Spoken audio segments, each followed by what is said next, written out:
আসসালামু আলাইকুম প্রিয় শিক্ষার্থী, আমি Mohammad Arman Hossain, HD railway colony school and college, Sirajganj.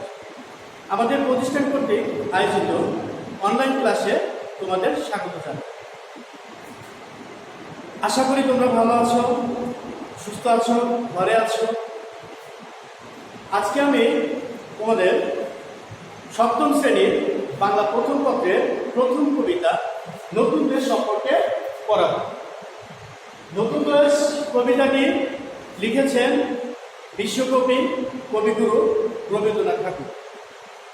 তো কবিতা পড়ানোর আগে আমি তোমাদের কবি রবীন্দ্রনাথ ঠাকুর সম্পর্কে কিছু আলোচনা করতে চাই। কবি রবীন্দ্রনাথ ঠাকুর 1861 খ্রিস্টাব্দে 7ই মে 25শে বৈশাখ 1268 বঙ্গাব্দে কলকাতার জোড়াসাঁকোর বিখ্যাত পরিবারে জন্মগ্রহণ করেন। প্রাতিষ্ঠানিকভাবে তার শিক্ষা নেওয়া হয়নি, তারপরেও তিনি নিজ যোগ্যতা বলে বা কাব্য, উপন্যাস, গল্প, নাটক, প্রবন্ধ এবং আরও অনেক কিছু সৃষ্টি করেছেন।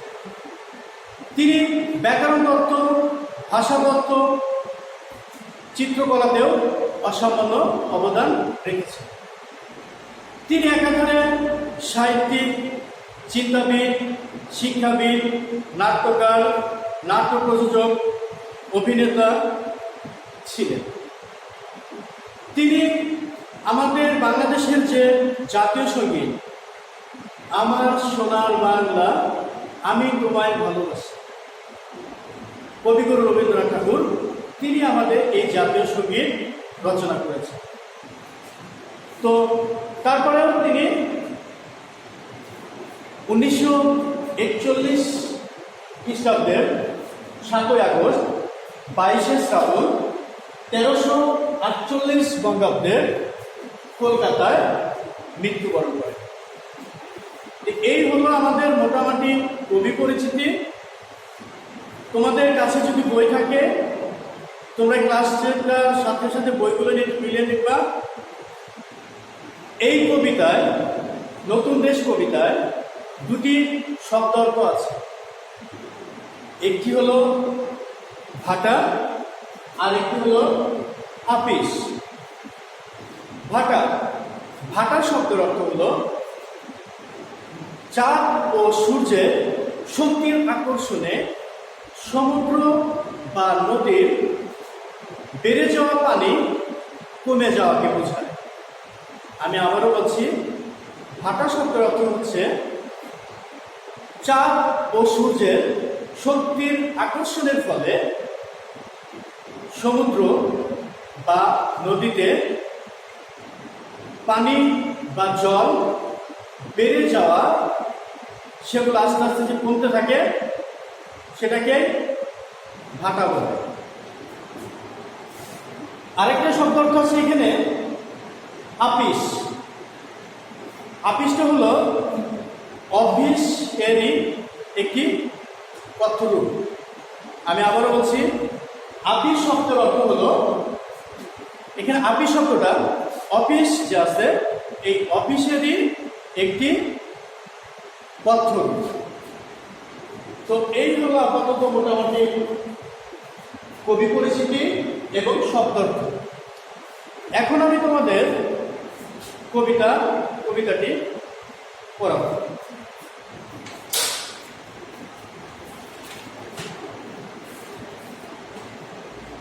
নতুন দেশ, রবীন্দ্রনাথ ঠাকুর।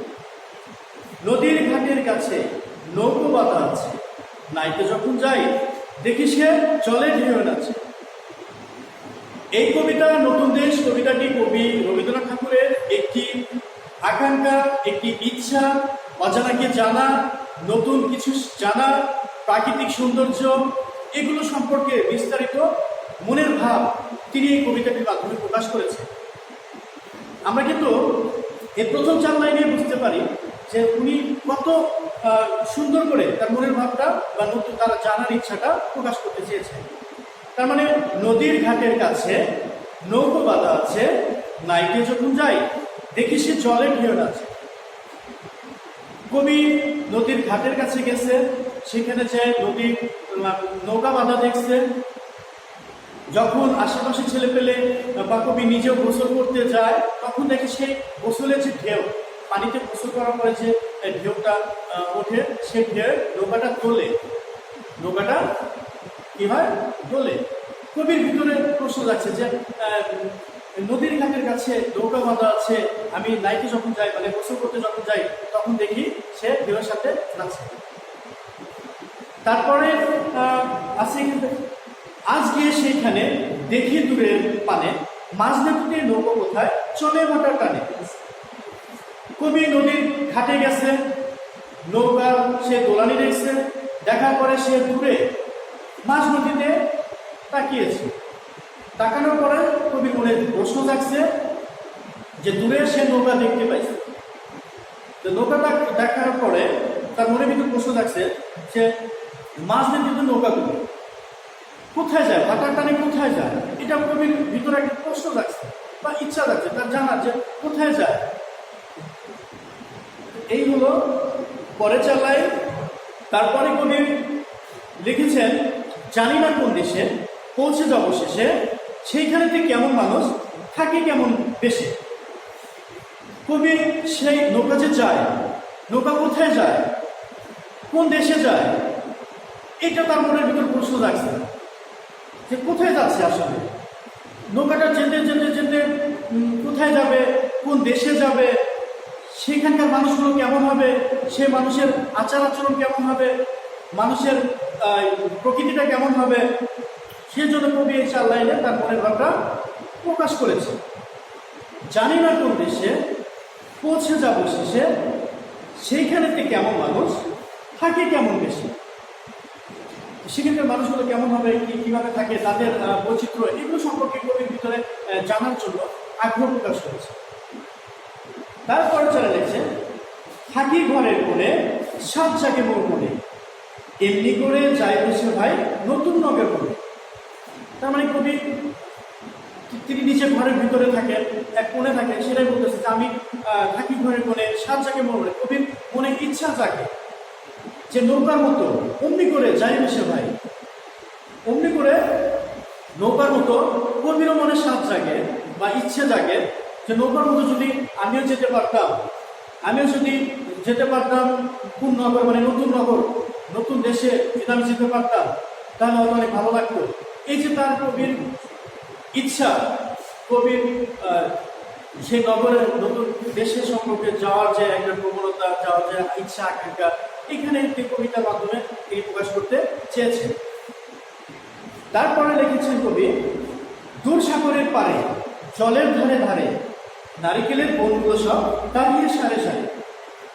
কবি নিজে নিজে কল্পনা করেছেন দূর যে সাগর, সাগর আছে, সাগরের কিনার দিয়ে সারিবদ্ধ নারকেল গাছ কিভাবে দাঁড়িয়ে আছে, সেই দৃশ্যগুলো যে কত সুন্দর, কত মধুর, কত না দেখতে ভালো লাগবে। এই যে কবিগুলো সে ঘরে বসে থেকে চিন্তা করছেন যে সাগরের কিনার দিয়ে গাছগুলো, নারকেল গাছটা কি সুন্দর করে আছে, যদি দেখতে পারতাম বা আমি যদি চলে যেতে পারতাম। ঠিক আছে, এইভাবে কবিতার মনে ভাবগুলো প্রকাশ করেছেন অনেক সুন্দরভাবে। পাহাড় চূড়ার সাথে নীল আকাশের মাঝে বরফ ভেঙে ডিঙিয়ে যাওয়া কেউ তা পারে না। পাহাড় চূড়ার সাথে নীল আকাশের মাঝে কবি নিজে নিজে ইচ্ছা প্রকাশ করেছেন, প্রকৃতি নিয়ে চিন্তা করছেন যে আকাশের মাঝে একটা পাহাড়, দূর থেকে যখন একটা পাহাড়কে দেখা যায় নীল আকাশের ভিতরে, সেই পাহাড়টা কত সুন্দর করে দাঁড়িয়ে থাকে, দেখতে কত সুন্দরই লাগে।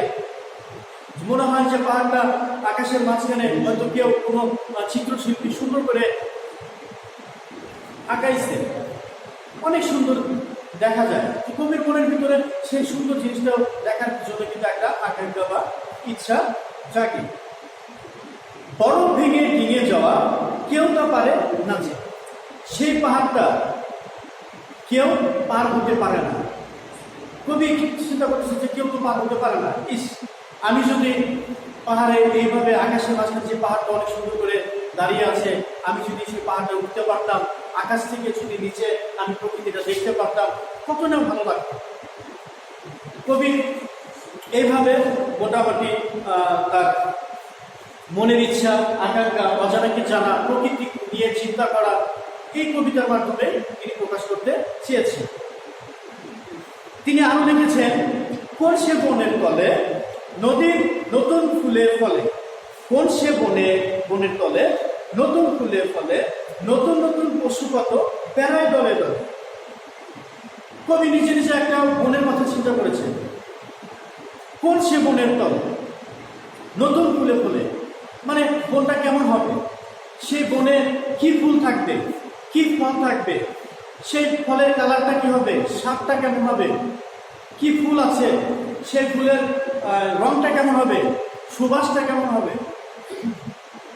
এই যে কবির আকাঙ্ক্ষা যে কোন সে বনে তো নতুন ফুলে ফলে, নতুন নতুন পশু কত, সেই বনে নতুন নতুন পশু যদি আমি দেখতে পারতাম, নতুন নতুন পাখি আমি যদি দেখতে পারতাম, তারা কিভাবে থাকে সেই বনে, কিভাবে বেড়ায়, তারা একসাথে কিভাবে যায়, কিভাবে খায়, এই যে নতুন নতুন জিনিস দেখার যে তার আকাঙ্ক্ষা, কবি এটা কি করছেন, কল্পনা করছেন যে আমি যদি দেখতে পারতাম, পশুগুলোকে সামনে থেকে দেখতে পারতাম, পাখিগুলোকে দেখতে পারতাম, ফুলকে ফলকে আমি যদি দেখতে পারতাম, আমি ফলগুলো যদি একটু স্বাদটা নিতে পারতাম।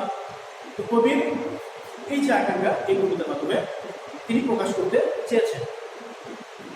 তারপরে কবি আরো বলেছেন, কত রাতের শেষে নৌকা যে যায় ভেসে, তার মানে নৌকো তো সে যাচ্ছে, নৌকো যাওয়ার উপরে আছে, রাত, মধ্যরাত, সন্ধ্যারাত, মাঝরাত, ভোররাত, নৌকা তো যাওয়ার উপরে আছে। এখানে কবি মনের ভিতর প্রশ্ন জাগছে যে কত রাতের শেষে, মানে রাতটা কখন, কত রাতের শেষে, রাতটা কত হবে যখন নৌকা ভেসে যাবে, যা কোথায় থামবে। সেখানে আবার কথা বলেছেন যে কত রাতের শেষে নৌকা যে যায় ভেসে, নৌকা তো ভাসতে থাকে, আর কত ভাসবে, রাতটা কত হবে, কোথাও কি থামবে না।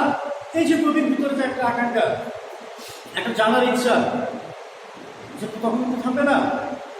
তারপরে সে আমার নিজের পরে তুলে এনে নিজের বাবার সম্পর্কে বলেছেন, বাবা কেন অফিসে যায় না নতুন দেশে। কবি চিন্তা করতে করতে দেখছেন যে এই যে নতুন নতুন কল্পনা, নৌকা, তারপরে পশু পাখি, তারপরে পাহাড়, আকাশ, সমুদ্র, নারিকেল গাছ, এগুলো কিন্তু কল্পনা করতে করতে করতে সে নিজে নিজে তার বাবার কথা চিন্তা করতেছে যে বাবা কেন অফিসে যায় না নতুন দেশে। মানে কবি কি ইচ্ছা প্রকাশ করছেন যে বাবা অফিসে যাওয়া বাদ দিয়ে হয়তো এই জিনিসগুলা, এই প্রকৃতিগুলা সুন্দর করে দেখবে। তো কবিগুরু রবীন্দ্রনাথ ঠাকুরের অনেক সুন্দর একটি কবিতা, আমি আগে বলেছি সপ্তম শ্রেণীর প্রথম কবিতা নতুন দেশ। কবিতাটা অনেক সুন্দর। এখানে একটি শিশুর বা এক কবির তার মনের ভাবটা প্রকাশ করেছেন অজানাকে জানার জন্য, প্রকৃতিকে জানার জন্য, নতুন নতুন নতুন কিছু জানার জন্য। তো তার এই আকাঙ্ক্ষাগুলো ছিল। তো এগুলো তোমরা বাসায় কবিতাটা দেখবা। আর এখন আমি তোমাদের কিছু বাড়ির কাজ দিব। বাড়ির কাজটা হলো, তোমরা এই কবিতাটি 12 লাইন, খুবই অনেক সুন্দর কবিতা, অনেক ছোট ছোট অক্ষরে লেখা আছে এবং অনেক মজার কবিতা। এই কবিতাটা তোমরা সুন্দর করে বারবার মুখস্থ করবা। পাশাপাশি আমাদের যে কবিগুরু রবীন্দ্রনাথ ঠাকুর, তার জন্ম, তার মৃত্যু, তার একটা বিশিষ্ট কাব্যগ্রন্থ, এই যে ছোট ছোট বিষয়, এগুলো তোমরা অবশ্যই মনে করে ভালো করে রপ্ত করবা। কারণ এগুলো প্রশ্ন তোমাদের সৃজনশীলের পড়ানোর প্রশ্ন থাকতে পারে, আবার তোমাদের নৈবেদিক প্রশ্ন যেটা আছে নৈবেদিক অভিজ্ঞান, সেখানেও কিন্তু থাকতে পারে বা থাকবে। তো শব্দ আছে এখানে দুটা, একটা আছে ভাটা। আমি তো এর আগে পূর্বে আমি বলছি যে ভাটা শব্দের অর্থ হলো চাঁদ বা সূর্য, চাঁদ ও সূর্যের শক্তির আকর্ষণের ফলে সমুদ্র বা নদীর বেড়ে যাওয়া পানি আস্তে আস্তে যে কমতে থাকে, সেটাই হলো ভাটা। আবার শব্দ হচ্ছে আপিস। আপিস তোমরা মনে রাখবে এটা, আপিসটা হলো অফিস শব্দের একটি কথ্য রূপ। ঠিক আছে, তো তোমরা এই কবিতাটা মোটামুটি সুন্দর করে পড়ে আসবা। আর আবার তোমাদের আমি ক্লাসটা এখানেই শেষ করবো আজকের মতো। তোমরা অনলাইনে ক্লাসগুলো দেখবা, অনলাইনে ক্লাস দেখবা। আমাদের প্রতিষ্ঠানের সকল শিক্ষক তোমাদের সকল বিষয়ে ক্লাসগুলো অনলাইনে নিচ্ছেন, সেই ক্লাসগুলো তোমরা দেখবা, অনেক উপকৃত হবা। তো সবাই ভালো থাকো, ঘরে থাকো, নিরাপদে থাকো, আর হাত এবং মুখ বেশি বেশি ধোবা। বেশি প্রয়োজন না হলে ঘরের বাইরে যাওয়ার দরকার নাই, যাবা না। বাড়িতে বসে থেকে পড়াশোনা করো, বাড়িতে বসে থেকে আমাদের প্রতিষ্ঠানের অনলাইনে ক্লাসগুলো দেখো। তো সবাই ভালো থাকো, আল্লাহ হাফেজ।